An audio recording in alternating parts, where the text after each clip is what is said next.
Hello, and welcome to episode 188 of Rivers Arcade Review. My name is Zed. My channel is dedicated to the coin-operated video games of yesteryear. Today I'm reviewing a favorite of mine, Tron. Tron was released in 1982 by Midway. My first time playing this game was at a KOA campground in Cincinnati, Ohio. Tron is a movie-based shooter game in which you control Tron with an 8-way trigger-style joystick and a spinner control for aiming. You need to guide Tron through the inside of a computer you have been trapped in by the evil Master Control program. Tron was released to correspond with the Disney film of the same name. You find yourself trapped by the Master Control program or MCP inside of a computer and forced to play video games. This game has 4 sub-games that you must play. These games resemble scenes shown in the movie. Once the game begins, you will find yourself in a large circular maze-type grid. This grid is split into 4 quarters, each one a different color. Here, your character is represented by a purple dot. You must move the dot into one of these 4 colored sections to choose which subgame you are going to play next. You will have 9 seconds to choose which game to play as designated by a timer in the center of the grid. If the timer reaches 0, the game will choose a section for you. The games are played in a random order and I will be describing them in alphabetical order. The first subgame is the Grid Bugs. This game uses the joystick to move your character and fire and the spinner to aim your shots. The object of this portion is to guide Tron into the I.O. tower, which is the flashing circle in the center of the playfield. There will be a series of spider-shaped grid bugs. You need to shoot these bugs, otherwise they'll continuously split and multiply. In addition to multiplying, they will change into small blue eggs that are harder to shoot. You can also bounce your shot off walls to destroy these bugs. Contacting a bug will cost you a life. There will be a timer just below the circle. The timer will begin at 500 units and will click down 10 units every third of a second. Entering the tower will be considered a success and the end of the level, and you will earn bonus points based on units remaining on the timer. Once the timer reaches 99, there will be a continuous beeping warning you that the timer is running out. You must enter the tower before the timer reaches 0. If the timer reaches 0, you will lose a life. The second subgame is the MCP cone. This game also uses the joystick to move your character and fire and the spinner to aim your shots. This game will require you to shoot a series of moving colored blocks in order to move your character into the top section of the MCP. Just like the Grid Bug subgame, your shots will bounce off of the walls. As this subgame continues, the cone will continue to move downwards, making it harder to shoot the blocks. Entering the cone will count as successfully completing the level, whereas contacting one of the bricks will cost you a life. Shooting all of the blocks will earn you bonus points. The third subgame is the Light Cycles. This game only uses the joystick to control your cycle, and the trigger will cause your cycle to increase speed by 300%. You control the blue cycle and the computer controls the yellow cycle. The cycles will emit a line of light behind them which is impenetrable and must be avoided at all costs. You need to cause the enemy cycle to crash into either the light line, a wall, or another cycle to destroy them. Once the cycle crashes, their light line will disappear. If all enemy cycles are destroyed, it will count as successfully completing the level, whereas if you contact one, you will lose a life. The fourth and final subgame is the Tank Battle. You will control the red tank while the computer controls the blue tank. Your tank will be able to fire in all directions, whereas the enemy tanks will only be able to shoot in the direction they are moving. This battle will take place in a large maze of green walls. You will need to shoot each tank 3 times to destroy it. In the center of the maze will be a large pink diamond which can be accessed by either the top or the bottom.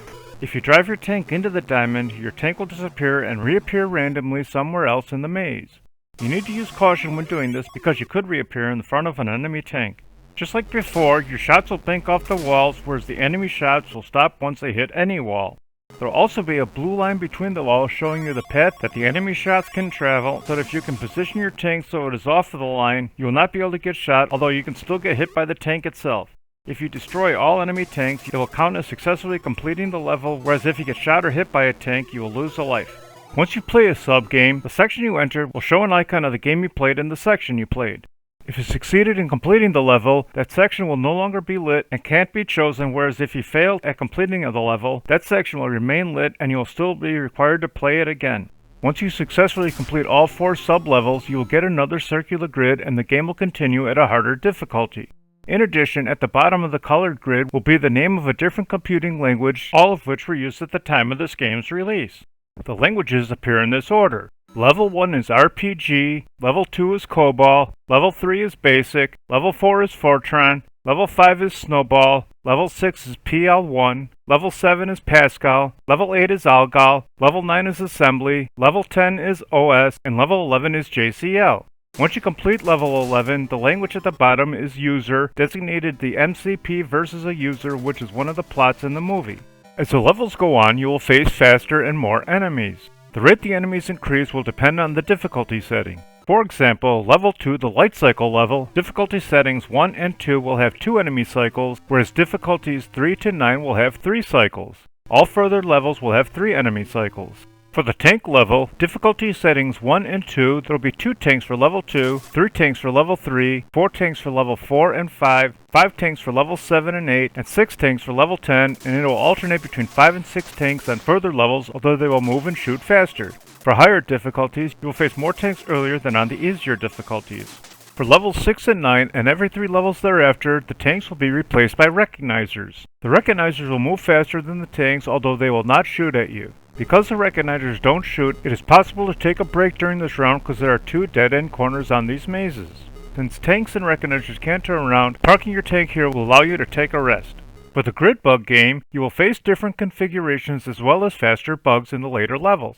In addition, beginning on level 2, you will begin this sub-game with 1,000 units on the timer as opposed to only 500. Occasionally, at the beginning of the grid bug game, a simulation, which is a term used in the movie, will fly vertically across the playfield. This simulation will drop off a large bit.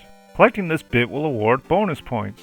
For the MCP game, there will be more rows of bricks as well as faster rotation, making it harder to carve the safe path towards the cone. In addition, the entire playfield will move down faster, also making it harder to successfully enter the cone.